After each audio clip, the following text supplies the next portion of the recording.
तो नमस्कार, मैं अपने यूट्यूब चैनल में आप सभी का स्वागत करती हूँ। बेटी विवाह कन्यादान गीत अच्छा लगेगा तो लाइक कीजिएगा, नए मेरे चैनल पर तो सब्सक्राइब कीजिएगा और कमेंट में बताइएगा कैसा लगा मेरा गीत।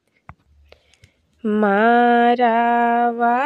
के आसे हो पासे बसेला सोनार, मारावा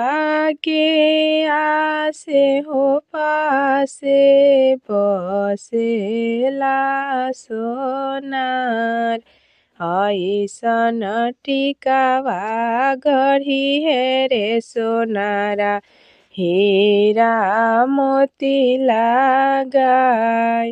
ऐसन टिकावा गढ़ी है रे सोनारा,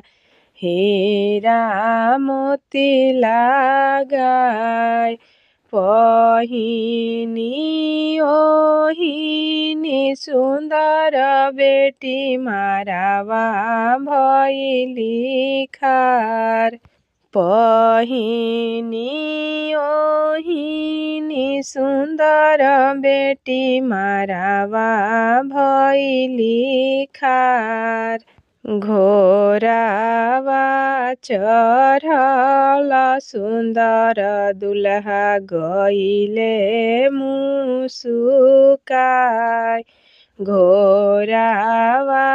चढ़ल सुंदर दुल्हा गइले मुसुकाय, से हो देखी सुंदर हो भैया गइले ऋषियाय, से हो देखी सुंदर हो भैया गइले ऋषियाय, हमारा बहिनिया के देखी के काहे मुसुकास,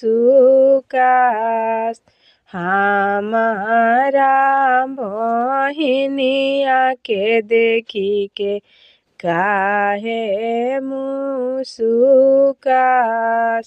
तोहरो बहिनिया ए सारावा दिन दुई चार,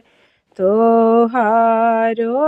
बहिनिया ए सारावा दिनवा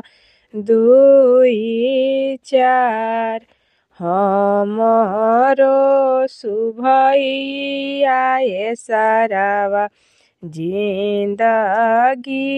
ए हवात, हमरो शुभैया ए सारावा जिंदगी ए हवात।